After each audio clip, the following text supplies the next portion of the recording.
I speak 9 languages, said the 15-year-old daughter of the Black Maid.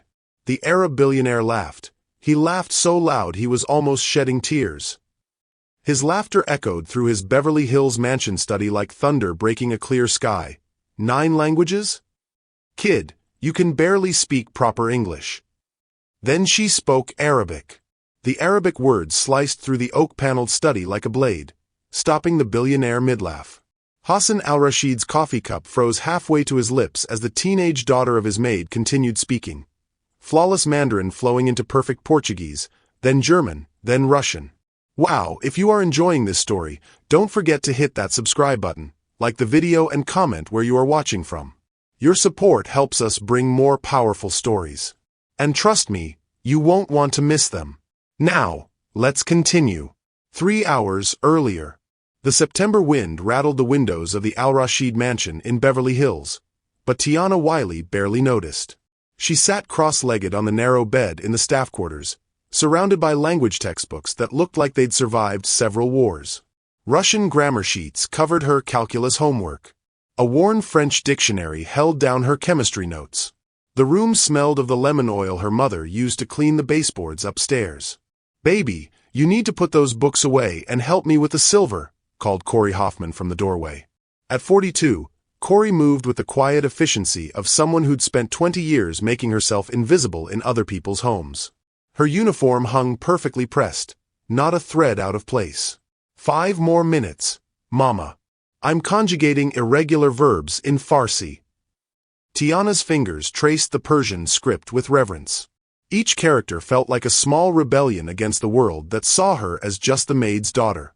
Corey sighed. "Child, what are you going to do with all those languages rattling around in your head? Nobody's going to hire a black girl to be a translator, no matter how smart you are." "Maybe not today," Tiana murmured, switching to Mandarin as she read aloud from her Chinese literature book. "But things change." The words felt like a promise she made to herself every day. Upstairs, Hassan al-Rashid paced his study with the restless energy of a man accustomed to controlling everything. At 38, he possessed the kind of confidence that came from never being told no. His empire stretched across 3 continents, built on oil, technology, and an innate understanding of human nature. The Persian rug beneath his Italian leather shoes had cost more than most people's cars. "The Shanghai deal closes tomorrow," he told his assistant, Khalil, while scrolling through emails on his phone. $300 million for the offshore drilling rights. The Chinese delegation should arrive within the hour. Khalil, a thin man who'd mastered the art of agreeable silence, nodded. "Your translator confirmed for 4 o'clock. Hassan paused at the window overlooking his perfectly manicured gardens. Corey worked below, directing 2 other staff members as they arranged chairs for the evening's meeting. He'd inherited her services along with the house 5 years ago, never bothering to learn her last name. She was furniture. Reliable, quiet furniture. "Hassan, what's this I hear about you laughing at someone?" Khalil asked, referencing a phone call from earlier. "My maid's daughter. Little thing claims she speaks 9 languages." 9. Hassan chuckled, the sound echoing off the leather-bound books lining his walls. "She's 15 and black. What would she know about real languages? Probably counts English and Spanish as 2 separate achievements." The cruel dismissal came so easily he didn't notice the venom in it. Down in the kitchen, Tiana helped her mother arrange delicate pastries on silver trays. The scent of cardamom and rose water filled the air. She moved carefully, knowing that 1 broken piece would come out of her mother's salary. "The meeting's starting soon," Corey said. "Stay out of sight. You know how these important men get when children are around." But Tiana's attention had already drifted. Through the kitchen service window, she could see Hassan's study. The Chinese delegation had arrived early, and something in their body language made her stomach tighten. She'd been studying Mandarin for 3 years, and she recognized the subtle tells of people speaking carefully around someone they didn't quite trust. The lead Chinese businessman, Mr. Wei, adjusted his tie with the nervous precision of someone hiding something. His colleague kept glancing at Hassan with barely concealed amusement. Hassan stood to greet them, his Arabic accent coloring his English. "Gentlemen, welcome to Los Angeles. I trust your flight from Beijing was comfortable. Very much so, Mr. Wei replied smoothly. We are eager to finalize this partnership. But Tiana caught the way his eyes darted to his companion. She'd spent countless hours watching foreign films without subtitles, training her ear for the subtle inflections that revealed true meaning. Mr. Wei leaned close to his colleague and whispered in rapid Mandarin, "This Arab fool doesn't realize we're planning to drill in protected waters. When the environmental lawsuits hit, he'll absorb all the blame while we keep the profits." Tiana understood every word. Hassan's supposedly foolproof deal was actually an elaborate setup to make him the fall guy for illegal drilling operations. The formal translator Hassan hired was running late due to traffic on the 405, and the Chinese delegation's regional dialect contained business terms that would be nearly impossible for most Western translators to catch. Tiana's hands trembled as she set down the pastry tray. Her mother was right. Nobody would believe the maid's daughter. But watching Hassan's confident smile through the window, she realized she couldn't let him walk into this trap, even if he'd never shown her or her mother an ounce of respect. The meeting was about to begin, and she had perhaps minutes to decide whether to speak up or let prejudice and pride destroy a man who'd never seen her as anything more than background decoration. Hassan was already shaking hands with the Chinese businessmen, his translator's absence unnoticed in the excitement of closing such a massive deal. The contracts lay spread across his desk like a feast he was about to devour. Tiana watched through the service window as Mr. Wei smiled broadly while explaining the drilling timeline in English, his words carefully chosen to hide the environmental violations embedded in the fine print. Hassan nodded enthusiastically, completely unaware that he was about to sign his financial death warrant. The crystal chandelier cast fractured light across the study as Tiana made her decision. She couldn't watch Hassan walk into financial ruin, regardless of how he'd treated her family. Taking a deep breath, she pushed through the service door that separated the kitchen from the main house. Hassan was mid-sentence when she appeared in the doorway of his study. As you can see from the geological surveys, the offshore platform will be positioned exactly where we discussed. "Excuse me," Tiana said quietly, her heart hammering against her ribs. All four men turned toward her. Hassan's face flushed with embarrassment and anger. The Chinese businessmen looked confused by the interruption. "What are you doing here?" Hassan's voice carried the sharp edge of someone whose authority had been challenged in front of important guests. "This is a private meeting." Tiana's hands trembled, but she forced herself to speak clearly. "I need to tell you something important about your deal." Hassan stood abruptly, his chair scraping against the hardwood. "Get out, now.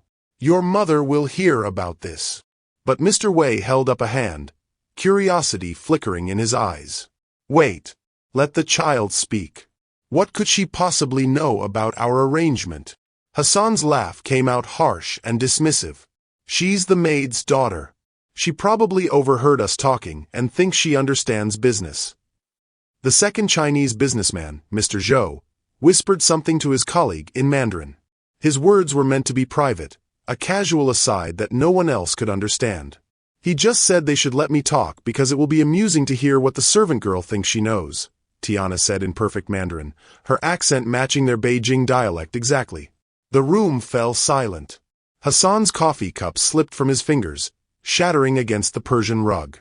Mr. Wei and Mr. Zhou exchanged startled glances, their comfortable assumption of privacy suddenly stripped away. "You speak Chinese?" Hassan whispered, his voice barely audible. "Mandarin, Cantonese, and 3 regional dialects," Tiana replied, switching to flawless Arabic. "And I understand exactly what they've been saying about you." Hassan sank back into his chair as the full implications hit him. For the first time in his adult life, he realized he had completely misjudged someone based on their appearance and social status. Mr. Wei recovered first, forcing a smile that didn't reach his eyes. "Impressive for one so young. But surely you misunderstood our conversation." Tiana looked directly at him, her 15 years of invisibility finally finding purpose. "You told Mr. Zhou that Hassan doesn't realize you're planning to drill in protected waters. You said when the environmental lawsuits hit, he'll absorb all the blame while you keep the profits." The color drained from both Chinese men's faces. Mr. Zhou started to protest in English, but Tiana continued in Mandarin. You also discussed how your company has a shell subsidiary registered in the Cayman Islands specifically designed to avoid liability. The drilling coordinates you provided Hassan are deliberately false. You're planning to drill 3 miles north, directly over a marine sanctuary. Hassan stood slowly, his movements controlled with visible effort. Is this true? Mr. Wei's composure cracked. This is preposterous. We would never. The geological surveys you showed Hassan were altered, Tiana interrupted, pulling out her phone. I took pictures of the real coordinates when you left your briefcase open in the kitchen. I ran them through marine protection databases. You're targeting waters that have been federally protected since 2019. Hassan's voice turned dangerous. Show me. Tiana's hands shook as she pulled up the screenshots on her phone. She'd spent the last hour cross-referencing coordinates with environmental databases, using the research skills her teachers never knew she possessed. The drilling site wasn't just environmentally protected. It was also the location of an active military testing zone. Hassan would have been charged not just with environmental crimes, but with interfering with national security operations. Hassan studied the coordinates on Tiana's phone, his face growing paler with each passing second. These coordinates, they're completely different from what you showed me. Mr. Zhou stood abruptly. We don't have to listen to accusations from a child. A child who speaks better Mandarin than your translator, Hassan replied coldly. He turned to Tiana, his earlier dismissiveness replaced by something approaching awe. What other languages do you speak? Russian, German, Portuguese, Arabic, French, Italian, and Spanish, Tiana said quietly. I've been studying since I was 7. The room felt charged with electricity. Hassan looked at this teenager he'd dismissed as insignificant and saw her truly for the first time. Her mother's uniform was perfectly pressed, but Tiana wore a bright turquoise sweater that made her dark skin glow. Her hair was pulled back in a simple style that revealed intelligent eyes Hassan had never bothered to notice. Why? Hassan asked. Why are you helping me? Tiana glanced toward the kitchen where her mother waited, probably terrified about losing their job. Because it's right. And because someone should have warned you. Mr. Wei attempted to regain control of the situation. This is all very entertaining, but we have contracts to sign. No, Hassan said firmly. We don't. Hassan realized that his regular translator, whom he'd used for 5 years, had been deliberately arriving late or making subtle mistranslations during important Chinese negotiations. She'd been working with competing firms to sabotage his deals. Hassan's mind raced through previous Chinese partnerships that had failed mysteriously, contracts that had fallen through due to supposed cultural misunderstandings. How many times had he been betrayed while trusting the wrong people? Mr. Al-Rashid, Mr. Wei said carefully, surely you're not going to let a child's imagination derail a $300 million opportunity. Hassan looked from the Chinese businessman to Tiana, who stood quietly with her phone in her hands, offering him proof that could save his empire or destroy it. Khalil, Hassan called to his assistant, who had been standing frozen in the corner. Contact our legal team immediately. I want these coordinates verified independently. That's not necessary, Mr. Zhou said quickly. We can discuss any concerns you might have. But Hassan's attention was entirely focused on Tiana now. You said 9 languages. What's the 9th? Japanese, she replied. I'm still working on the formal business honorifics. Hassan felt something shift inside his chest, like a locked door finally opening. This extraordinary young woman had been living in his house for years, invisible to him because of his own prejudice and blindness. The Chinese businessmen began packing their briefcases with obvious haste. Perhaps we should reschedule when you've had time to consider things more rationally, Mr. Wei suggested. There's nothing to reconsider, Hassan said. This meeting is over. As the 2 men left, their whispered Mandarin conversations painted them as men who'd expected an easy mark and instead found themselves exposed by someone they'd never even noticed. Hassan stood alone in his study with Tiana, the broken coffee cup at his feet representing everything he thought he'd known about his world. I owe you an apology, he said finally. And much more than that. Tiana's eyes filled with tears she'd been holding back since she'd first overheard the Chinese businessman's deception. I just couldn't let them hurt you, even though I've been cruel to you and your mother, Hassan finished. Even though I've treated you like you were invisible. You didn't know, Tiana said softly. That's no excuse, Hassan replied. I should have known. I should have seen who you really are. The afternoon sun streamed through the windows, illuminating dust motes that danced between them like possibilities neither had dared imagine before this moment. Have you ever been underestimated because of how others saw you? Drop a comment below about a time when someone's assumptions about you were completely wrong. And don't forget to subscribe because Hassan and Tiana's story is about to get even more incredible. Corey appeared in the doorway, her face tight with worry. Tiana, what's going on? I heard raised voices. Hassan looked at the woman who'd worked in his home for 5 years, really seeing her for the first time. Ms. Hoffman, your daughter just saved me from losing $300 million and possibly going to prison. Corey's eyes widened. What? She speaks 9 languages fluently, Hassan continued, and she's clearly brilliant beyond anything I ever imagined. I think we need to have a very different conversation about both of your futures here. The foundation of everything they'd all believed about their places in the world had just shifted permanently. The silence in Hassan's study stretched like a taut wire ready to snap. Corey stood frozen in the doorway, her knuckles white as she gripped the door frame. 20 years of cleaning other people's houses had taught her that when the wealthy started talking about different conversations, it usually meant unemployment. Mr. Al-Rashid, Corey said carefully, her voice steady despite the fear flickering in her eyes. If Tiana interrupted your meeting, I apologize. It won't happen again. Hassan shook his head, still staring at Tiana as if seeing her for the first time. Ms. Hoffman, you don't understand. Your daughter just prevented me from walking into a trap that would have destroyed everything I've built.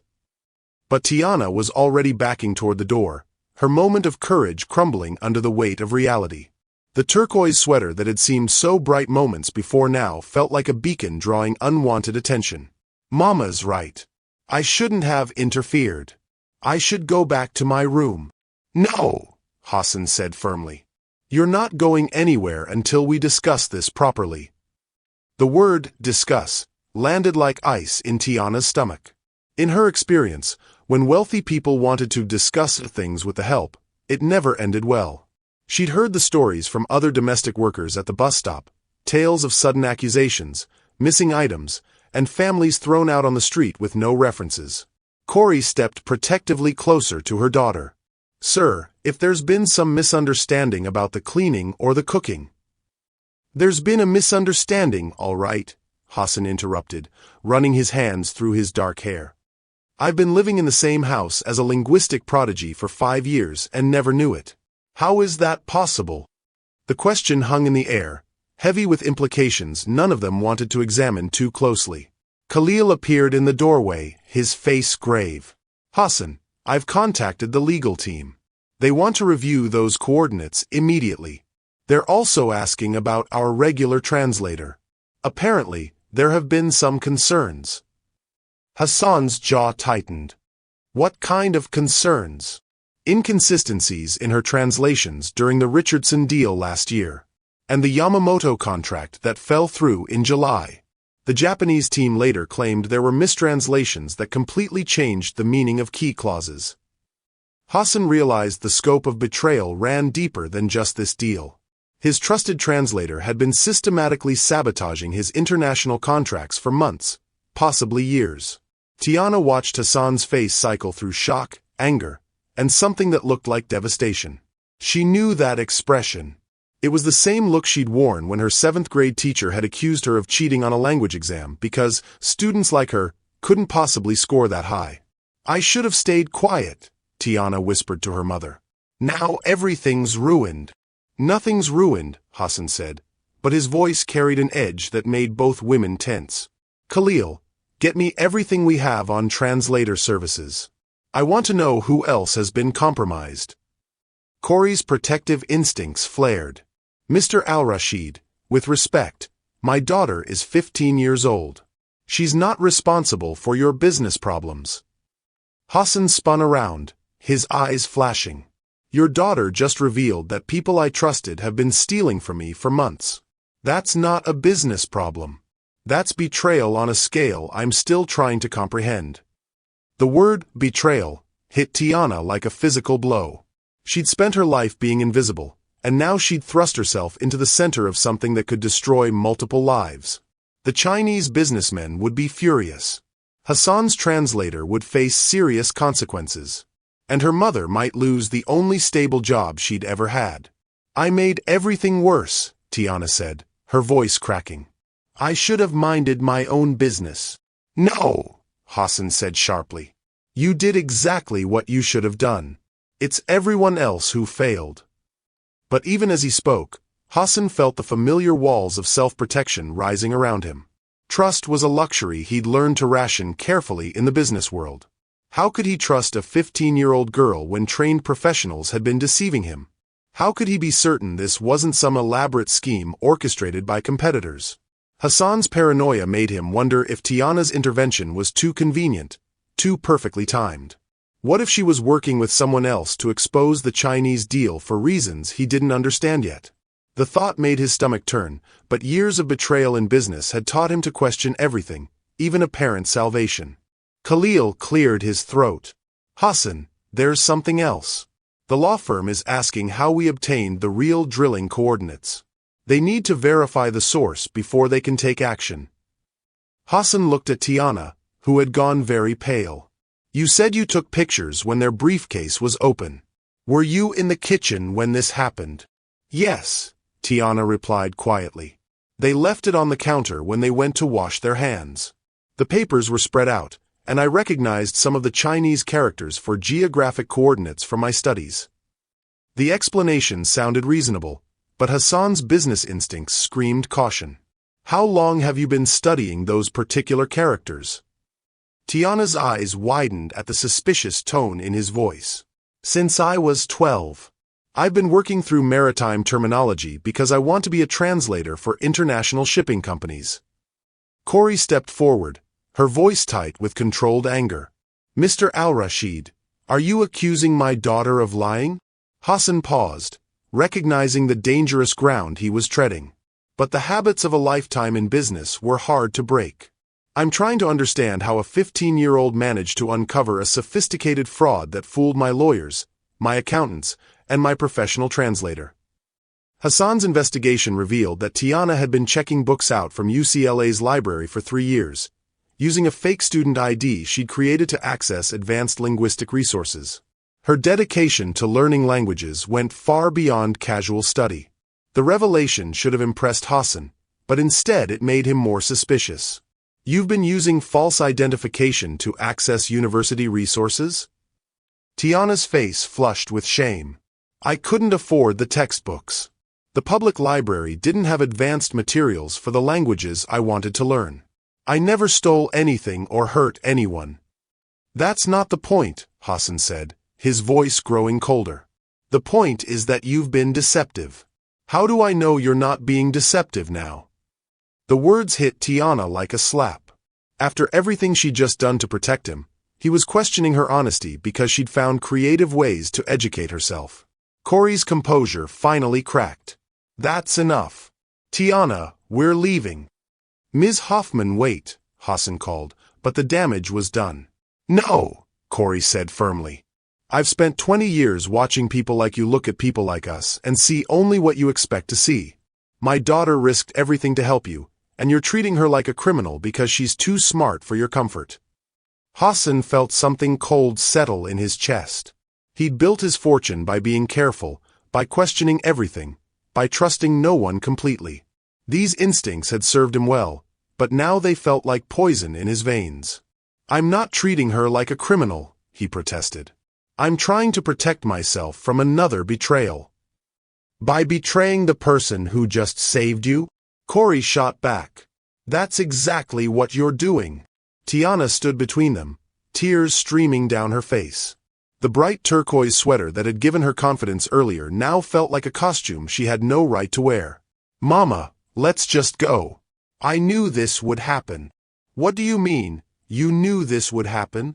Hassan asked, something in her tone making him pause. I knew that if I helped you, you'd find a way to make it my fault, Tiana said quietly. Because that's what people like you always do to people like us. We're either invisible or we're threats. There's no middle ground. The simple truth of her words hit Hassan harder than any business loss ever had. He stood in his expensive study, surrounded by the trappings of his success, and realized he was about to destroy the most genuine act of kindness he'd experienced in years. Khalil watched the scene unfold with growing concern. Hassan, perhaps we should focus on verifying the information rather than questioning the messenger. But the momentum of mistrust had already taken hold. Hassan's mind raced through possibilities, scenarios, and potential deceptions, each one making him more paranoid and more isolated. I need time to think, Hassan said finally. This is all happening too fast. Corey nodded curtly. Take all the time you need, Mr. Al-Rashid. We'll be in the staff quarters, packing. As mother and daughter turned to leave, Hassan felt a part of himself he hadn't known existed crying out in protest. But his voice remained frozen, trapped behind years of carefully constructed barriers. The door closed behind them with a soft click that sounded like an ending.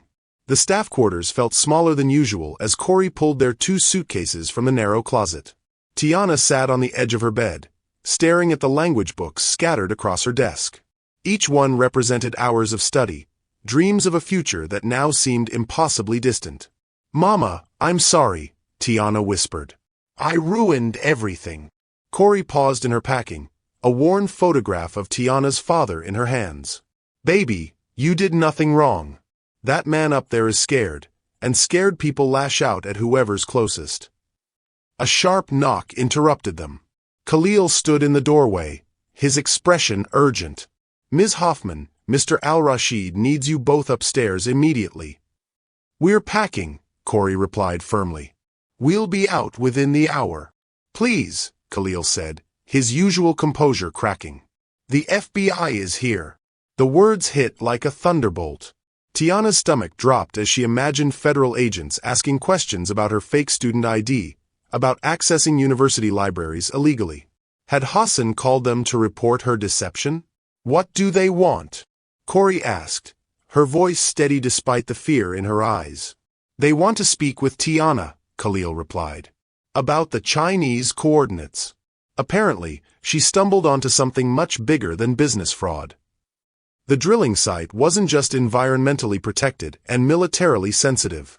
It was the planned location for a new underwater cable system carrying classified communications between U.S. naval bases. The Chinese plan represented potential espionage on a national security level.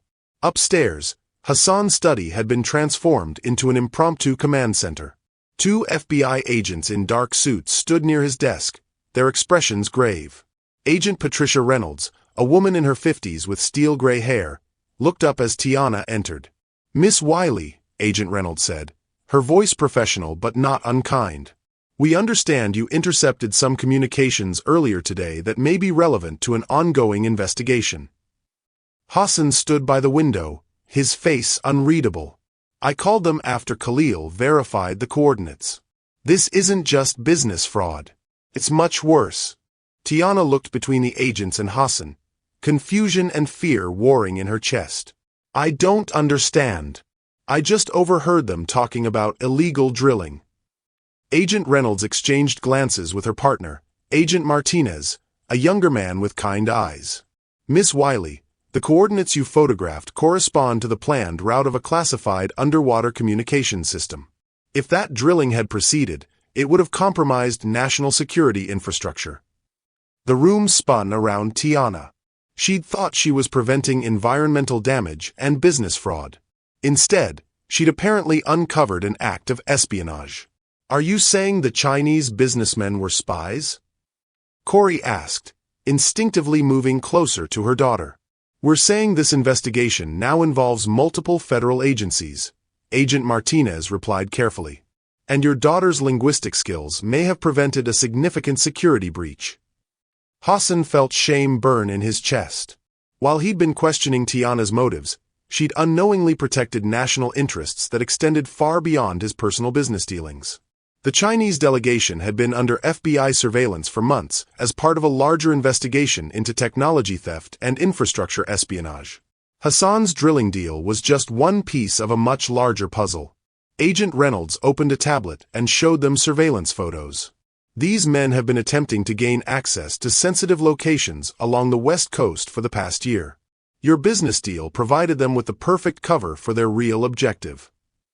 Tiana stared at the photos, recognizing Mr. Wei and Mr. Zhou. They seemed so normal. Just businessmen trying to make money. The best spies always do, Agent Martinez said gently. Miss Wiley, we need to ask you some questions about exactly what you heard and when you heard it. Hassan watched federal agents treat Tiana with more respect and consideration than he had shown her in 5 years. The contrast made his earlier suspicions feel petty and cruel. Before we proceed, Agent Reynolds said, I need everyone to understand that this information is now classified. Nothing discussed in this room can be shared with anyone outside this investigation. The weight of official secrecy settled over them. Suddenly, leaving Hassan's employment wasn't just about wounded pride or broken trust. They were all bound together by circumstances none of them had anticipated. Hassan's regular translator hadn't just been making mistakes or working with business competitors.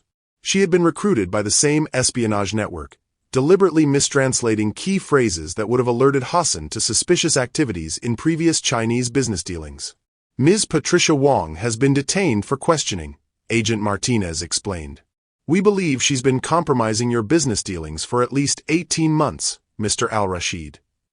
Hassan sank into his chair, the full scope of betrayal finally becoming clear. How many deals were compromised? We're still investigating, Agent Reynolds replied. But your instincts about the Shanghai contract were correct. This was designed to bankrupt you while providing cover for intelligence operations. Tiana looked at Hassan, seeing vulnerability beneath his earlier harshness. I'm sorry I couldn't warn you sooner about the other deals. You couldn't have known, Hassan said quietly. I should have listened to you instead of questioning your motives. The afternoon stretched into evening as agents interviewed each of them separately. Tiana found herself in Hassan's library, answering detailed questions about her language studies, her methods for accessing advanced materials, and her analysis of the Chinese businessmen's conversation. Your linguistic abilities are remarkable for someone your age, Agent Reynolds observed. Have you considered a career in government service? The question caught Tiana off guard. I want to be a translator, but I never thought the government would be interested in someone like me. Someone like you is exactly what we need, Agent Martinez said. Multiple languages, analytical thinking, attention to detail. Those are valuable skills. When the interviews concluded, the agents gathered everyone back in Hassan's study. The setting sun painted the room in golden hues that softened the edges of the day's revelations. For the immediate future, Agent Reynolds announced, we need everyone to maintain normal routines while our investigation continues. Mr. Al-Rashid, you'll need to proceed as if the Chinese deal fell through for business reasons. Ms. Hoffman and Miss Wiley, we'd prefer if you remained in your current living situation until we complete our inquiries. Corey frowned. Are you saying we can't leave? We're saying it would be helpful if you didn't, Agent Martinez clarified. There may be additional questions, and Miss Wiley's insights could be valuable as we uncover more about this network. Hassan looked at Corey and Tiana, understanding that they were all trapped together by circumstances beyond anyone's control. The freedom to walk away from their uncomfortable confrontation had been removed by national security concerns. Ms. Hoffman, Hassan said formally, if you're willing to stay, I'd like to discuss changing your employment terms. And Tiana's future educational opportunities. The offer hung in the air between them, heavy with unspoken apologies and tentative hope. Corey studied Hassan's face, looking for signs of the suspicion and dismissiveness that had driven them toward leaving. What kind of changes? The kind that recognize your daughter's extraordinary abilities, Hassan replied. And my failure to see them sooner. Agent Reynolds gathered her materials. We'll be in touch within 48 hours with additional questions. In the meantime, maintain normal routines but report any unusual contacts or activities. As the agents left, an awkward silence settled over the three of them. The federal investigation had forced them to confront each other honestly, but it had also bound them together in ways none of them had chosen. Khalil appeared in the doorway. Hassan, there are 17 messages from other Chinese business contacts. Word about the cancelled Shanghai deal is already spreading. Hassan nodded wearily. Handle them with standard responses about timing and market conditions. When Khalil left, Hassan looked at Tiana and Corey. I owe you both an apology that goes far deeper than words can express. Apologies are a start, Corey said carefully. But my daughter deserves better than suspicion and accusations when she's trying to help. She deserves opportunities that match her abilities, Hassan replied, and protection from people who would exploit her gifts. Tiana looked between the two adults who were negotiating her future, feeling the weight of expectations she wasn't sure she was ready to carry. What if I'm not as smart as everyone thinks I am? She asked quietly. What if today was just luck? Hassan met her eyes directly for the first time since the morning. Tiana, what you did today required intelligence, courage, and moral clarity that most adults never achieve. That wasn't luck. That was who you are. The words felt like a gift she wasn't sure she deserved, but they also carried the promise of a future she'd only dared dream about. Sometimes circumstances force us to confront truths we'd rather avoid. The next morning arrived with an unusual quiet in the Al-Rashid mansion. Hassan sat in his study at sunrise, staring at financial reports that no longer held their usual meaning. The numbers that had once defined his worth now seemed like elaborate props in someone else's play. Tiana found him there when she brought his morning coffee, a task her mother had assigned her as part of their careful return to normalcy under FBI surveillance. You didn't sleep, she observed, noting the same clothes from yesterday and the hollow look in his eyes. Hassan accepted the coffee gratefully. Hard to sleep when you realize your entire business empire was built on lies other people told you. The vulnerability in his voice surprised them both. Tiana had never heard him speak without the armor of confidence and authority. It wasn't all lies, she said quietly. You built real things. The oil refineries in Texas, the technology patents, the shipping contracts with legitimate companies. Those were real. Hassan looked at her with genuine curiosity. How do you know about my business portfolio? Tiana's cheeks flushed. I read everything I could find about international business. Your company was mentioned in case studies I found in the UCLA library. You were an example of successful cross-cultural commerce. Hassan realized that Tiana had been studying him and his business practices for years, not as an employee's daughter observing her surroundings, but as a student analyzing successful international business models. The revelation hit him like a physical blow. While he'd been dismissing her as invisible, she'd been learning from his successes and probably identifying his vulnerabilities long before the Chinese deal. What else did you learn about me from those case studies? Hassan asked, his voice carefully controlled. Tiana hesitated, recognizing dangerous ground. I learned that you came to America with nothing.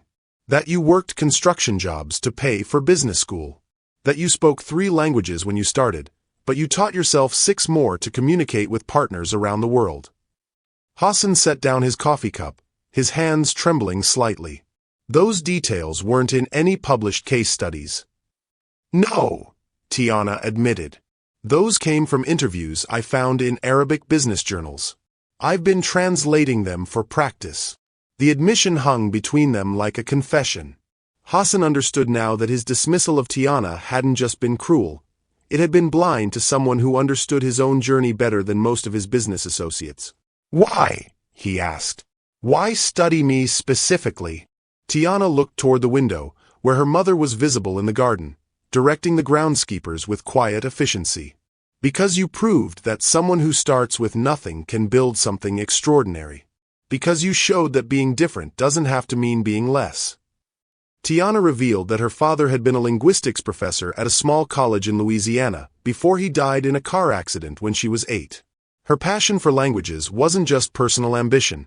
It was a way of connecting with his memory and continuing his work. My father used to say that every language you learn is a new way of seeing the world, Tiana continued, her voice soft with memory. He spoke 7 languages fluently and was working on his 8th when he died. Hassan felt something shift inside his chest, a recognition of shared loss and inherited dreams. What was his 8th language? Arabic, Tiana replied. He said it was one of the most beautiful languages in the world, but also one of the most misunderstood in America. He wanted to build bridges between cultures through translation. The irony wasn't lost on Hassan. The daughter of a man who'd wanted to build cultural bridges through Arabic had grown up to save an Arab businessman from destruction, using the very linguistic skills her father had valued. "Is that why you learned Arabic so thoroughly?" Hassan asked. "To honor his memory?" Tears gathered in Tiana's eyes. "I wanted to finish what he started. Every language I master is a conversation I can have with him, even though he's gone." Hassan understood that kind of driving purpose. His own success had been fueled by similar ghosts, similar promises made to people who couldn't witness their fulfillment. Corey appeared in the doorway, having overheard the conversation. "Tiana doesn't usually talk about her father. It still hurts." "Ms. Hoffman," Hassan said, "I realize I've never asked about your family's background. I made assumptions based on your current situation, not your actual story." Corey entered the room fully, her posture defensive but willing to engage. "My husband was Dr. Marcus Wiley. He had a doctorate in comparative linguistics from Tulane University. We lost him when Tiana was 8, and his life insurance wasn't enough to maintain our previous lifestyle." Corey hadn't always been a domestic worker. She'd been a high school guidance counselor before her husband's death, with a master's degree in education psychology. She'd taken domestic work because it provided stable income and housing while allowing her to homeschool Tiana in advanced subjects. Hassan absorbed this information with growing shame. The woman he'd treated as simple household help was actually more educated than many of his business associates. "You have a master's degree," he said quietly. "In education psychology," Corey confirmed. "I specialized in identifying and nurturing gifted children from underrepresented communities. Ironic, considering my own daughter has been invisible to the people around her." Hassan stood and walked to his bookshelf, pulling out a leather-bound journal. "5 years ago, when I bought this house, the previous owner left me a file of employee records. I never read them thoroughly." He opened the file and found Corey's employment application. Her education credentials were listed clearly, along with references from the school district where she'd worked for 12 years. "You were Teacher of the Year twice," Hassan read aloud. "Commendations for developing programs for gifted students. Letters of recommendation calling you exceptional and irreplaceable." Corey's jaw tightened. None of that mattered when the bills came due and Tiana needed stability. Domestic work pays better than substitute teaching, and it came with housing. Hassan closed the file, understanding now the magnitude of his blindness. He hadn't just dismissed a maid and her daughter. He'd ignored a master educator and a linguistic prodigy, reducing them to convenient invisibility in his own home. "Tiana," he said, turning back to the young woman who had saved his empire, "your father would be proud of what you accomplished yesterday." "Would he?" Tiana asked. "I broke into university libraries with fake identification. I eavesdropped on private conversations. I interfered in adult business dealings." Hassan walked to his desk and pulled out a business card from the FBI agents. "Agent Reynolds left this for you. She said several government agencies are interested in discussing career opportunities once you finish your education." Tiana stared at the card as if it might disappear. "They really want to hire someone like me?" "They want to hire someone exactly like you," Hassan replied. "Someone with your skills, your integrity, and your courage." Corey looked between Hassan and her daughter, seeing possibilities she'd barely dared imagine. "What kind of career opportunities?" Hassan consulted his notes from the previous day's interviews. Diplomatic translation services, international business analysis, cultural liaison positions. The State Department has programs specifically designed for people with Tiana's linguistic abilities. The room filled with a different kind of silence, heavy with potential rather than tension. For the first time since her husband's death, Corey allowed herself to envision a future where her daughter's extraordinary gifts were recognized and valued. "There's something else," Hassan said quietly. "Something I need to tell you about my own background that might help you understand why I reacted so poorly yesterday."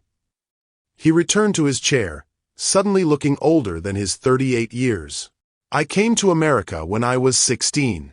My family had been wealthy in Syria, but we lost everything in political upheaval. I arrived here with nothing but ambition and the clothes I wore. Tiana leaned forward, recognizing the pain of displacement in his voice. For the first 5 years, I worked construction during the day and attended community college at night. People looked at me and saw only what they expected: another immigrant taking jobs from real Americans. I learned to trust no one completely, to question every kindness, because survival depended on constant vigilance. Hassan's hands clenched into fists as he continued. When you saved me yesterday, my first instinct was suspicion because kindness from unexpected sources had always been dangerous in my experience. But that's no excuse for how I treated you. Corey's expression softened slightly. You thought we might be running some kind of scheme. I thought everyone was running some kind of scheme, Hassan admitted. Because in my world, they usually were. But you weren't.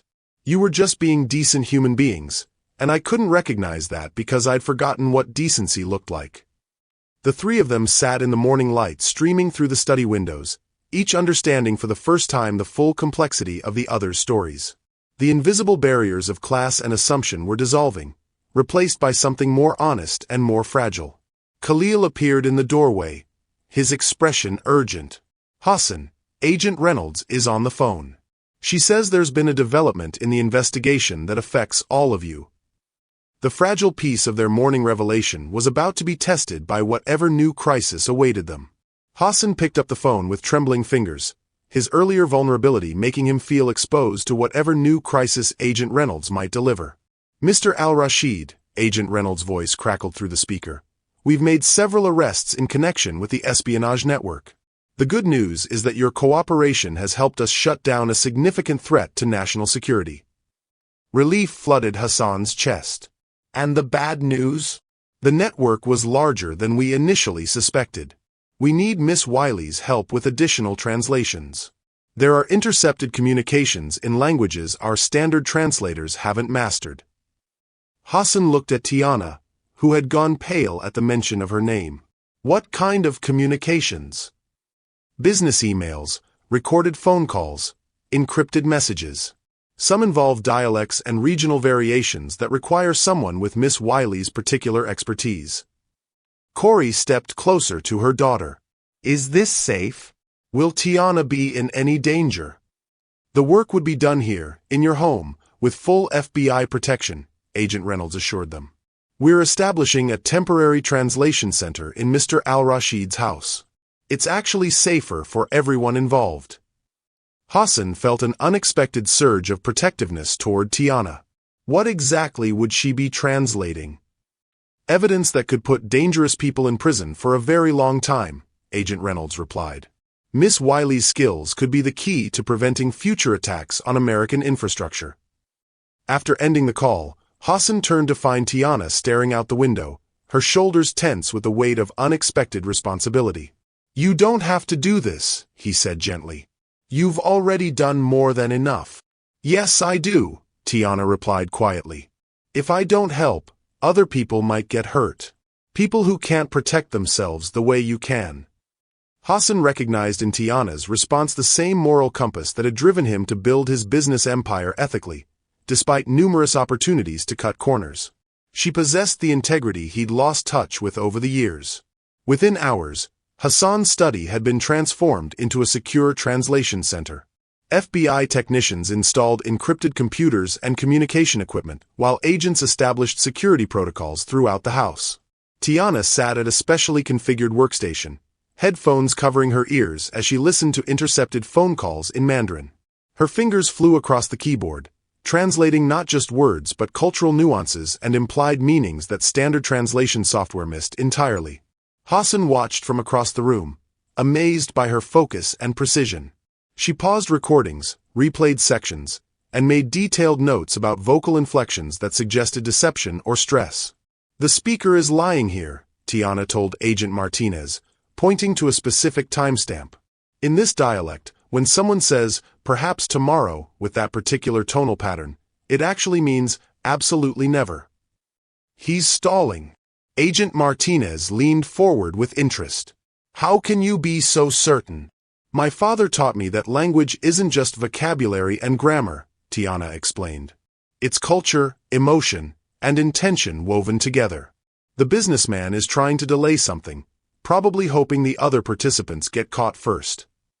Hassan felt a chill of recognition. How many times had he missed similar linguistic cues in his own business dealings? How many opportunities had he lost or dangers had he walked into because he'd relied on translators who understood words but not meaning?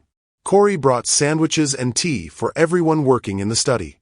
As she set a plate beside Tiana's computer, she whispered, "Take breaks, baby. This isn't a race."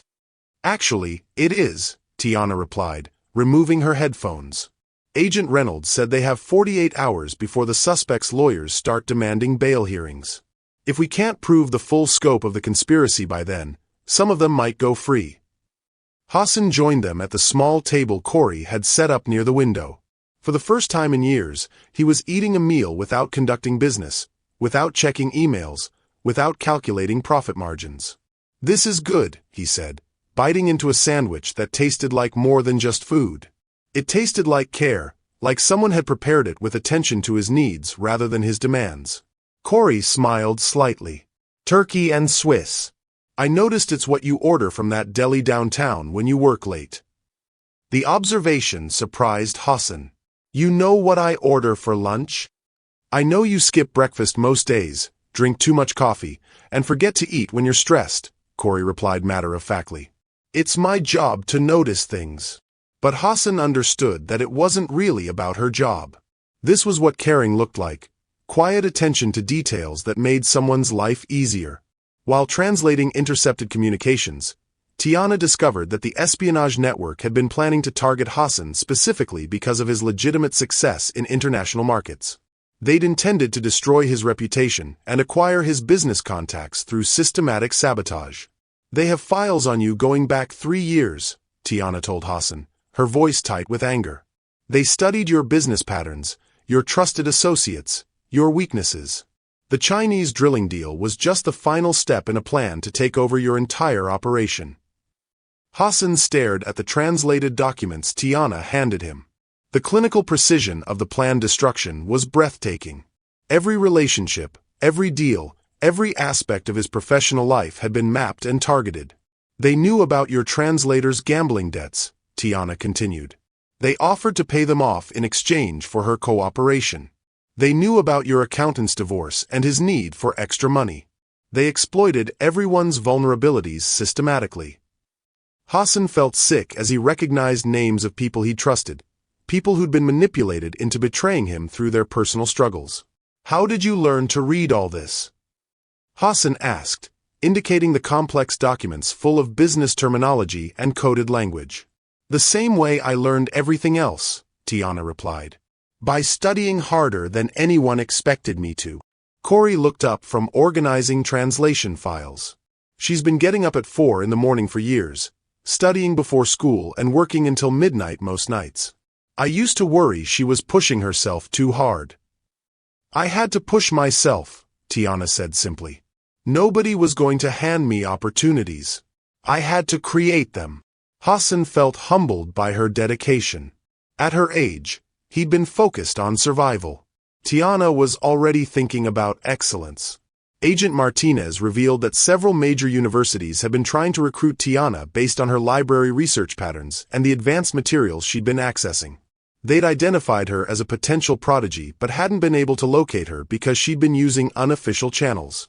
Stanford, MIT, Georgetown, and George Washington University all have her on their watch lists, Agent Martinez explained. They've been looking for the mysterious student who's been checking out graduate-level linguistics texts and producing research-quality analysis. Tiana's eyes widened. "Universities were looking for me?" "The head librarian at UCLA flagged your access patterns as exceptional and forwarded them to admissions departments at top schools," Agent Martinez continued. "They've been hoping to identify and recruit you for their international relations and linguistics programs." Hassan watched Tiana process this information, seeing hope and fear war across her face. "What does that mean for her future?" "It means she has choices most students only dream of," Agent Martinez replied. Full scholarships, accelerated programs, guaranteed internships with government agencies or international corporations. The room fell silent as the magnitude of possibility settled over them. Tiana's years of invisible dedication were about to be rewarded in ways she'd barely allowed herself to imagine. "I don't know if I'm ready for all that," Tiana said quietly. Hassan leaned forward, his voice gentle but firm. "Tiana, you saved my business, helped the FBI shut down an espionage network, and you're currently doing translation work that experienced professionals couldn't handle. You're more ready than you realize." Corey reached across the table to squeeze her daughter's hand. "Your father always said that being ready isn't about feeling confident. It's about being willing to grow." As the afternoon sun slanted through the study windows, Hassan realized he was witnessing something precious. A moment when talent met opportunity, when years of hidden preparation suddenly found their purpose. "Whatever you decide to do," Hassan said to Tiana, "you won't be doing it alone. You have people who believe in you now." The words felt like a promise, not just to Tiana but to himself. For the first time in years, Hassan was thinking beyond profit margins and business strategies. He was thinking about legacy, about what it meant to invest in someone else's dreams. Khalil appeared in the doorway with another stack of intercepted communications. "More translations needed," he announced, but his usual efficiency was tempered with something approaching respect as he handed the materials to Tiana.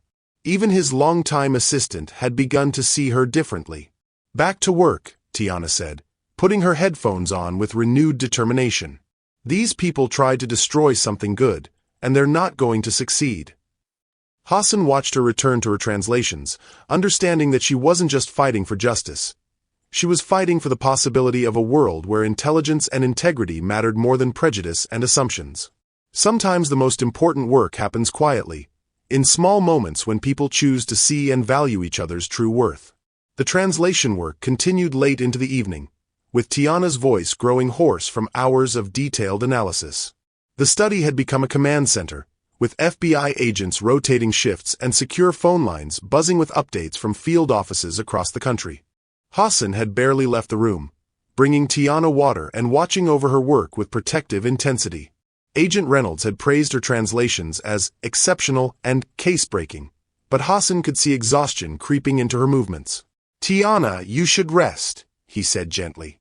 "This can wait until tomorrow." "No, it can't," she replied, rubbing her tired eyes. "They're moving money tonight. If we don't trace these transactions now, the trail goes cold." At nearly midnight, Tiana's work paid off. She'd identified a pattern in the financial communications that revealed the location of offshore accounts containing stolen funds from multiple victims. "They have over $50 million hidden in accounts linked to the drilling fraud alone," Tiana announced to the room of agents. "But there's more. They've been running similar schemes in 6 other countries." Agent Reynolds studied the translated documents with growing excitement.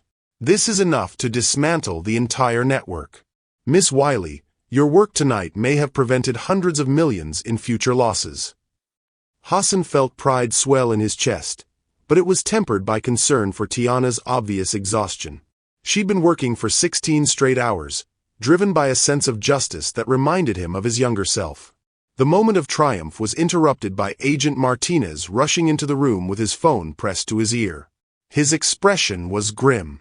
"We have a problem," he announced after ending his call. "Someone leaked information about our investigation. The remaining suspects know we're onto them, and they're claiming Miss Wiley's evidence was obtained illegally."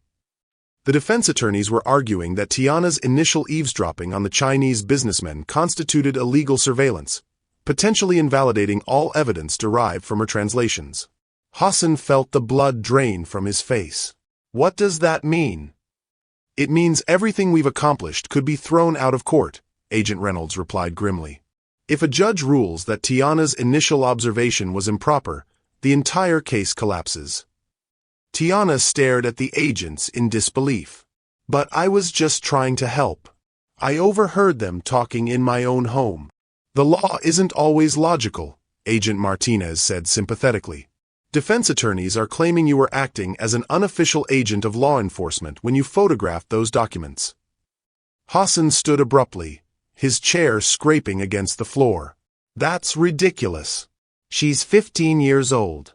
She was protecting me, not working for the government. The defense doesn't care about her intentions, Agent Reynolds explained. They care about creating reasonable doubt. And this gives them ammunition. The room fell silent as the implications sank in. All of Tiana's work, all of her brilliant analysis, might be worthless because of legal technicalities she couldn't have anticipated. Hassan's business lawyer, whom he'd trusted for 8 years, was the source of the leak.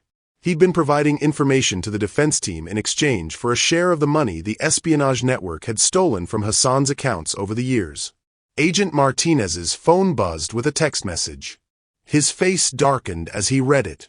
"Hassan, I need to speak with you privately." They stepped into the hallway, leaving Tiana and Corey with the other agents. Hassan could hear Tiana crying softly, the sound cutting through him like a blade. "Your lawyer, Bernard Steinberg, was just arrested," Agent Martinez said quietly. "He's been feeding information to the defense team. Apparently, he's been skimming money from your accounts for years and needed the suspects to avoid prosecution to prevent his own crimes from being discovered." Hassan leaned against the wall, feeling like the ground had shifted beneath his feet. Another betrayal, another person he'd trusted who had been systematically destroying him. "How long?" Hassan asked. "At least 3 years, possibly longer. He's been altering contracts, redirecting payments, and providing confidential information to your competitors." Hassan closed his eyes, understanding now why so many deals had fallen through, why so many partnerships had ended in disappointment. His own lawyer had been sabotaging him while taking his money. When they returned to the study, Tiana looked up with red-rimmed eyes. "This is my fault, isn't it?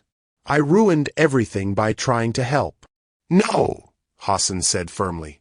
"This is the fault of criminals who exploit legal loopholes to escape justice." But Agent Reynolds looked troubled. "There's more. The leak has compromised our investigation timeline.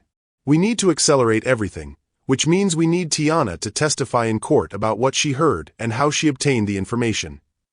Corey stepped forward protectively. "Absolutely not. My daughter is not going to be cross-examined by defense attorneys trying to destroy her credibility." "Mom," Tiana said quietly, "if I don't testify, these people get away with everything." The defense team had hired a private investigator to dig into Tiana's background, discovering her use of fake identification to access university libraries. They planned to use this information to portray her as a habitual deceiver whose testimony couldn't be trusted. Agent Reynolds received another phone call, her expression growing increasingly grave as she listened. When she hung up, she looked directly at Tiana. "The defense has found out about your library access issues. They're planning to argue that someone who would lie about their identity to gain access to restricted materials can't be trusted to tell the truth under oath." The words hit Tiana like physical blows. Her creative efforts to educate herself were being twisted into evidence of dishonesty. "But I never hurt anyone," Tiana protested. "I just wanted to learn." "I know," Agent Reynolds said sympathetically. "But defense attorneys specialize in turning virtues into apparent vices." Hassan watched Tiana crumble under the weight of legal maneuvering she couldn't have anticipated. Her brilliant mind, her extraordinary dedication, her moral courage, all of it was being reframed as suspicious and unreliable. "This is exactly what I was afraid of," Corey said, her voice shaking with anger. "We tried to help, and now my daughter is being attacked for having the intelligence and initiative to educate herself." Hassan felt rage building in his chest, but it wasn't directed at Tiana or Corey. It was directed at a system that punished excellence when it came from unexpected sources. "There has to be something we can do," Hassan said to Agent Reynolds. "The prosecution is working on alternative strategies," she replied. "But honestly, without Tiana's testimony, the case becomes much more difficult to prove." Tiana stood suddenly, her chair falling backward. "I can't do this. I can't have lawyers attacking my character in front of a courtroom full of people. Everyone will think I'm a fraud." "You're not a fraud," Hassan said desperately. "You're the most genuine person I've ever met. Then why does everyone keep treating me like I'm lying?" Tiana shot back, tears streaming down her face. "First you accused me of being deceptive. Now lawyers are going to do the same thing in front of judges and news reporters. The accusation hit Hassan like a slap. He'd started the cycle of distrust that was now being amplified by legal professionals. "Tiana, that's not fair," Hassan began. "Isn't it?" she interrupted. "You looked at me and saw someone who couldn't be trusted, just like they are. The only difference is you changed your mind." Hassan tried to respond, but the words wouldn't come. She was right. His initial suspicion had planted seeds of doubt that were now being exploited by people with far more malicious intentions. Corey put her arm around her daughter's shoulders. "We're leaving. Tonight. This has gone too far." "Ms. Hoffman, please," Agent Reynolds said. "We can provide protection, legal support." "Legal support?" Corey laughed bitterly. "You mean the kind that turns a brilliant child into a suspected criminal because she was too poor to access education through conventional means?" Hassan watched helplessly as the two most important relationships he'd built in years disintegrated before his eyes. He'd finally found people worth caring about, and his own past behavior had contributed to driving them away. "Corey, Tiana, please don't go," Hassan said. "We can fight this together." Together! Tiana looked at him with devastation in her eyes. "Hassan, the defense attorneys are going to ask me why I was studying your business so carefully. They're going to suggest I was planning to exploit you all along. And when they do, what are you going to think?" The question hung in the air like a challenge. Hassan realized that despite everything they'd shared, despite all the progress they'd made, a part of him would always wonder if his paranoia had been justified. His silence was answer enough. "That's what I thought," Tiana said quietly. "You'll always doubt me, just a little. And I can't live with that doubt hanging over everything I do." She walked toward the door, her mother beside her, leaving Hassan alone with FBI agents and the wreckage of the most meaningful connection he'd felt in years. The translation work would continue with other linguists. The case would proceed with different evidence. But the trust they'd built over 16 hours of shared purpose had shattered in 16 seconds of legal maneuvering and unspoken doubt. Hassan stood in his empty study at 3 a.m, surrounded by the ghosts of federal equipment that had been hastily removed hours earlier. The FBI had relocated their operation to a secure facility downtown, taking with them the last tangible connection to the most meaningful 24 hours of his life. Agent Reynolds had left behind only a single folder containing legal documents that outlined Hassan's options for proceeding with the criminal case against the espionage network. Without Tiana's testimony, the prosecution would have to rely on circumstantial evidence and the confessions of lower-level operatives who might not have enough information to convict the masterminds. The house felt hollow. Corey and Tiana had packed their belongings in silence, their movements efficient with the practiced precision of people who'd learned to leave quickly when situations became untenable. They'd been gone for 6 hours, but Hassan could still smell the faint scent of lemon oil and hear the echo of Tiana's voice translating complex criminal conspiracies with breathtaking accuracy. Khalil found him there as the sun began to rise, staring at financial reports that no longer held any meaning. "Hassan, you need to sleep," Khalil said gently. "The lawyers will want to meet with you in a few hours to discuss the prosecution strategy." "What's the point?" Hassan replied without looking up. "The case is compromised, my business relationships are destroyed, and the most remarkable person I've ever met thinks I'm no better than the criminals who tried to ruin me." Khalil sat across from his longtime employer and friend, recognizing a depth of despair he'd never seen before. "You could contact them. Apologize. Explain." "Explain what?" "That I'm so damaged by years of betrayal that I can't recognize genuine goodness when it saves my life." Hassan's laugh came out bitter and hollow. "That I've become the kind of man who questions a 15-year-old's motives for preventing a crime?" Hassan realized that his wealth and success had isolated him from basic human decency, turning him into someone who could no longer recognize or trust authentic kindness. The phone rang, interrupting his self-recrimination. Agent Martinez's voice carried exhaustion and frustration in equal measure. "Hassan, we have a problem. The defense team has filed motions to suppress all evidence derived from Miss Wiley's initial observations. They're claiming entrapment by proxy." "What does that mean?" "They're arguing that you or someone in your household deliberately positioned Miss Wiley to overhear incriminating conversations, making her an agent of law enforcement without proper authorization. Hassan felt sick. That's completely false. She acted entirely on her own initiative. We know that, but proving it in court is another matter entirely. The defense has enough reasonable doubt to potentially invalidate the entire case. After ending the call, Hassan sat in the growing daylight and forced himself to confront the truth he'd been avoiding. His paranoia hadn't just hurt Tiana and Corey. It had potentially allowed dangerous criminals to escape justice because his inability to trust had created legal vulnerabilities. Hassan discovered that his former lawyer, Bernard Steinberg, had been feeding information to the defense team specifically to create legal challenges around Tiana's involvement. The goal was to discredit her testimony before it could expose the full scope of Steinberg's own financial crimes. Khalil brought him coffee and the morning newspapers, which featured headlines about the espionage investigation. FBI raids expose international business fraud network, read the Los Angeles Times. The articles mentioned an unnamed teenage translator whose exceptional linguistic skills had helped break the case, but they also highlighted the legal challenges surrounding her testimony. She's going to read this, Hassan said quietly, staring at a paragraph that described how defense attorneys plan to thoroughly examine the credibility and methods of key witnesses.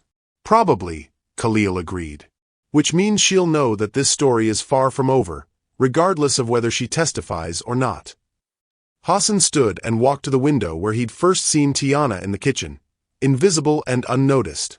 Now he understood that her invisibility had been a choice, a protective strategy developed by someone who'd learned that being seen often meant being hurt. His phone buzzed with a text message from an unknown number. Mr. Al-Rashid, this is Corey Hoffman. Tiana saw the news articles. She wants to do the right thing, but she's terrified of being destroyed in court. She asked me to tell you that she's sorry for disappointing you. The message hit Hassan like a physical blow. After everything he'd put her through, Tiana was apologizing to him. He tried calling the number, but it went straight to voicemail. They'd clearly gotten a prepaid phone to avoid being traced or contacted by FBI agents who might pressure Tiana to change her mind about testifying. Hassan learned that several major universities had been calling the FBI, offering Tiana full scholarships and legal support if she would agree to testify. They wanted to protect her from the defense team's attacks while ensuring she could pursue her education regardless of the trial's outcome. Agent Reynolds called an hour later with unexpected news. Hassan, we've received offers from Stanford, Georgetown, and MIT. They're willing to provide Tiana with full legal representation, media protection, and guaranteed admission with complete financial support. They're treating this as a matter of protecting academic freedom and intellectual excellence. Hassan felt a spark of hope for the first time since Tiana had walked out of his house. What does that mean for the case? It means she'd have the best legal protection money can buy, funded by institutions with significant political influence. The defense would be facing not just federal prosecutors, but legal teams representing major universities who have their own interests in protecting exceptional students. The irony wasn't lost on Hassan. The same academic institutions that had been trying to recruit Tiana were now rallying to protect her from the consequences of her intelligence and moral courage. Hassan made a decision that felt like stepping off a cliff. Agent Reynolds, I want to pay for additional legal protection for Tiana. The best attorney's money can buy, focused solely on protecting her interests, not the prosecution's case. Hassan, that could create conflicts of interest. I don't care about conflicts of interest. I care about making sure a 15-year-old girl doesn't get destroyed for doing the right thing when adults failed. He hung up and immediately called his contact at the most prestigious law firm in Los Angeles. I need you to assemble a legal team focused on protecting a minor witness in a federal case. Money is no object. I want the best child advocates, media specialists, and criminal defense attorneys available. Khalil watched his employer with growing amazement. Hassan, this could cost millions of dollars. Good, Hassan replied. Maybe spending money to protect someone else instead of just protecting myself will remind me who I used to be before I became so afraid of being hurt. He spent the next 4 hours making calls, leveraging every contact and relationship he'd built over 15 years in business. By noon, he'd assembled a legal team that included former federal prosecutors, specialist attorneys who'd successfully defended child witnesses in high-profile cases, and media consultants who could control the narrative around Tiana's involvement. The final call he made was to a private investigator he'd used for business disputes. "I want you to find Corey and Tiana Hoffman. I have something important to offer them, and I need to make sure they understand it comes with no strings attached." "What kind of offer?" "The kind that might restore a brilliant young woman's faith in adults who claim to care about justice." As Hassan waited for results from his private investigator, he realized he was making the first selfless decision he'd made in years. He wasn't trying to salvage his business reputation or recover his financial losses. He was trying to protect someone who'd protected him, even though she had every reason to walk away. The sun was setting when his phone finally rang with the call he'd been waiting for. "Hassan." Corey's voice was cautious but not hostile. "I got a message that you wanted to speak with us." "Corey, I need to tell you both something important.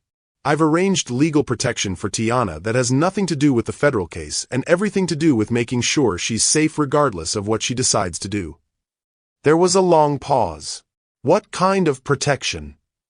"The kind that ensures she can testify without being destroyed, or choose not to testify without feeling guilty. The kind that guarantees her educational future is secure no matter what happens in court." Another pause. Then Tiana's voice came on the line. "Hassan, is this real, or are you trying to manipulate me into testifying?"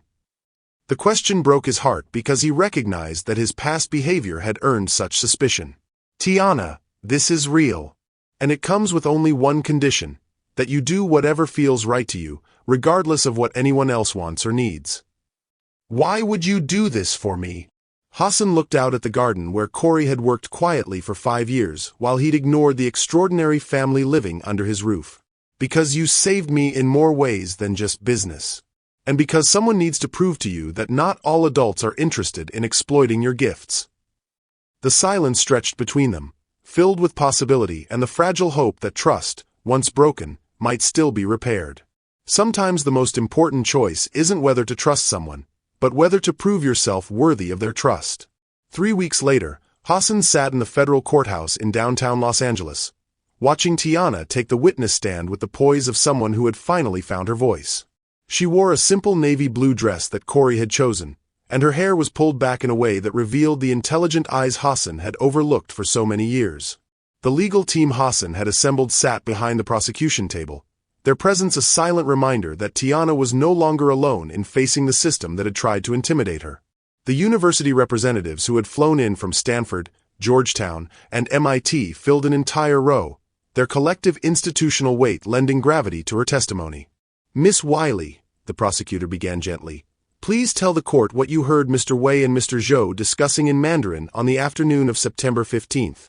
Tiana's voice was steady and clear as she recounted the conversation that had started everything. Mr. Wei told Mr. Zhou that Hassan al-Rashid didn't realize they were planning to drill in protected waters. He said when the environmental lawsuits hit, Hassan would absorb all the blame while they kept the profits.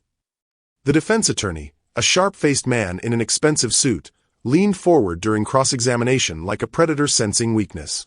"Miss Wiley, isn't it true that you used false identification to gain access to restricted university materials?"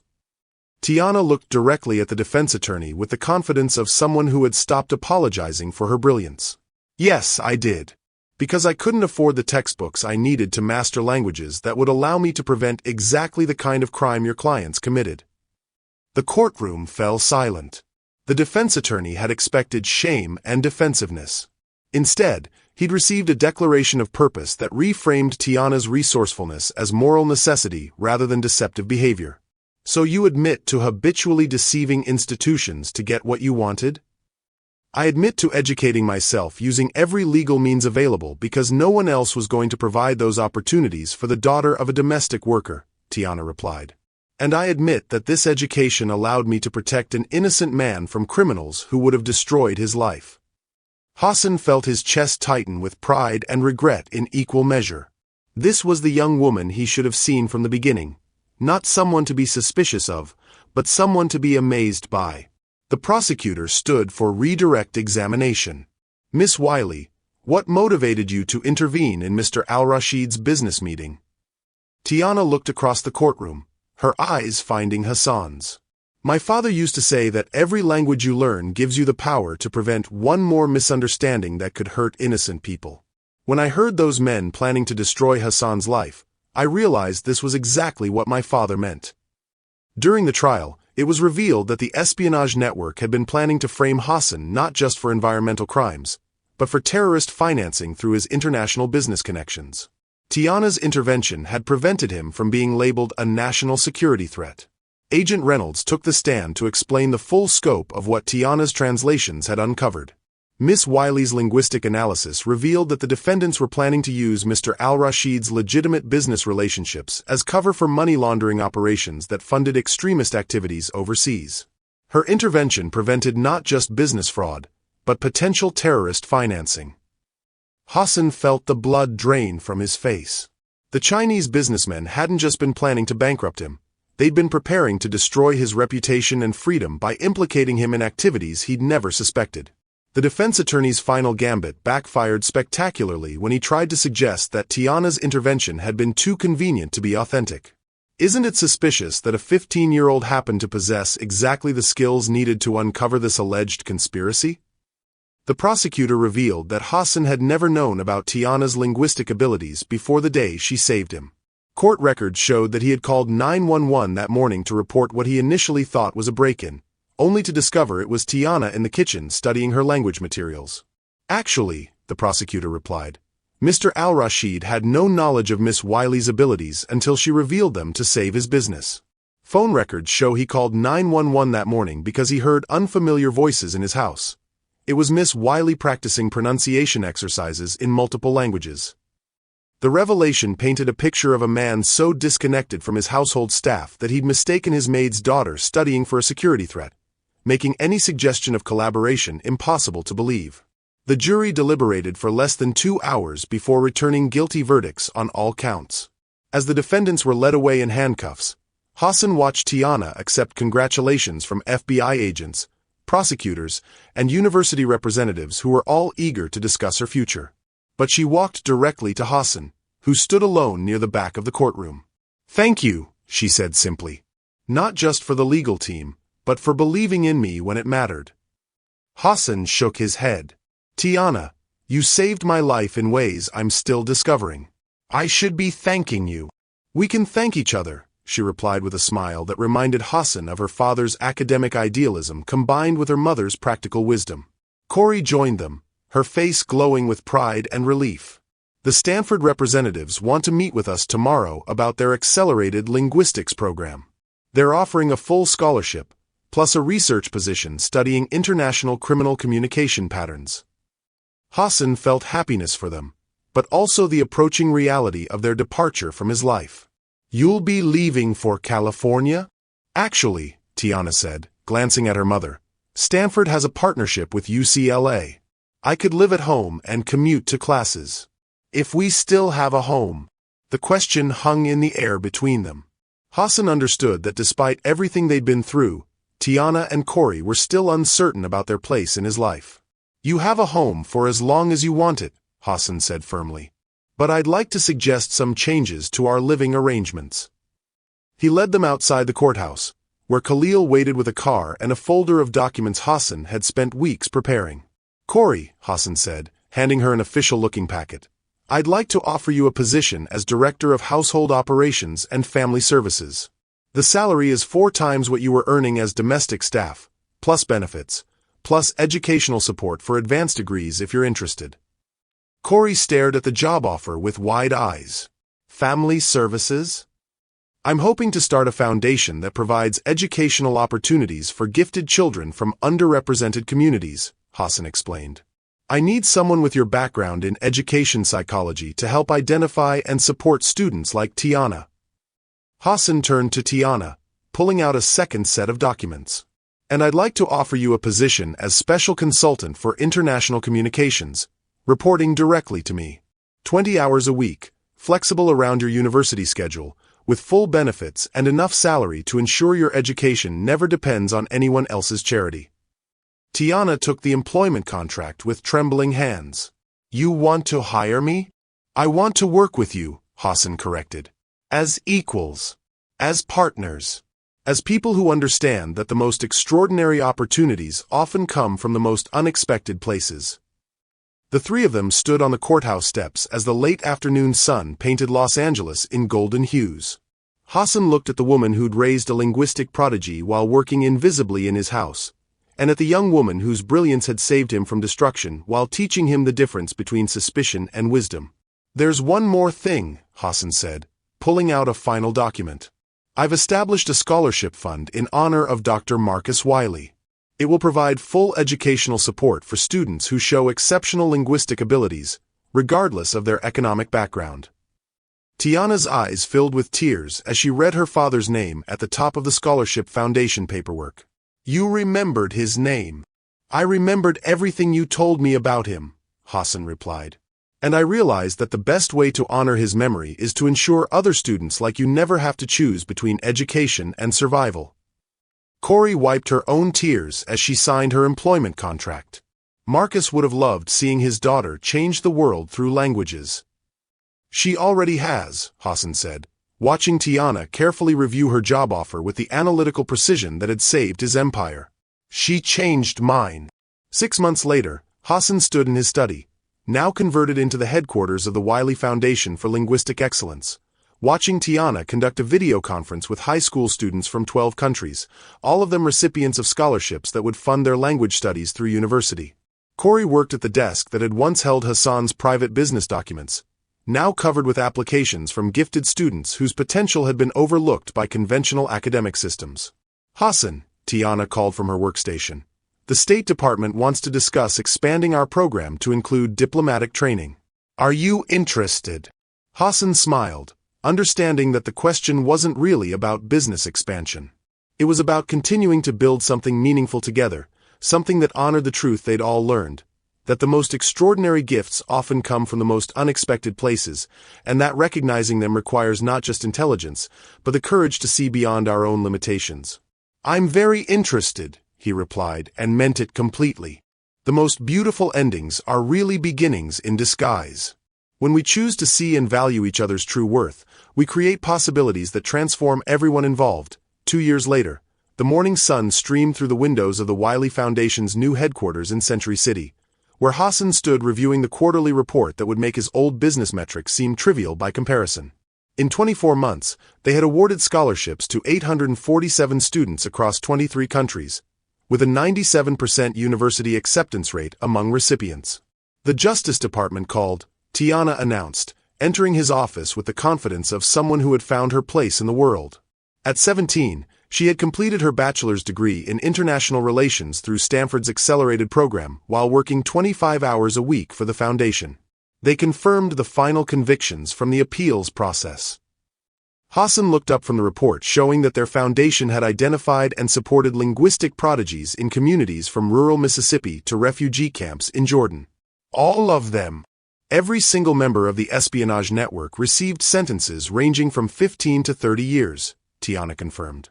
Mr. Wei and Mr. Zhou got the maximum sentences for espionage and fraud conspiracy. And yes, the restitution payments are still coming in. The financial recovery had exceeded everyone's expectations. Hassan had recovered not only the $300 million from the failed drilling deal, but an additional $180 million in damages from accounts the network had been skimming for years. Every penny of the recovered money had gone into the foundation's endowment. "What about Steinberg?" Hassan asked, referring to his former lawyer whose betrayal had cut deepest. 22 years in federal prison, and his law license permanently revoked. The California State Bar used his case to create new oversight protocols for attorney financial management. Tiana sat across from Hassan's desk, speaking Japanese with a fluency that had taken her 2 years to perfect.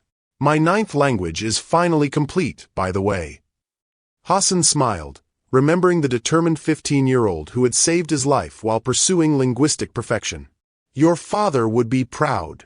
"He would be proud of all of this," Tiana replied, gesturing toward the wall of photos showing foundation scholarship recipients at their graduations, their acceptance letters from top universities, their first days at diplomatic internships and international corporations. Corey appeared in the doorway carrying files from the morning's application reviews. As Director of Student Services, she had revolutionized how they identified gifted students by partnering with public libraries, community colleges, and immigrant service organizations rather than relying on traditional academic institutions. "We have 12 new applications from the Seattle Public Library System," she announced, including a 16-year-old Somali refugee who speaks 7 languages and wants to study international law. "Approved," Hassan said without hesitation. "What's our current endowment status?" $847 million and growing, Corey replied. "The investment returns plus the continuing restitution payments mean we can expand to serve 2,000 students next year." Hassan nodded, understanding that his old obsession with personal wealth accumulation had been transformed into something infinitely more satisfying. The Foundation's financial success meant that students like Tiana would never again have to choose between education and survival.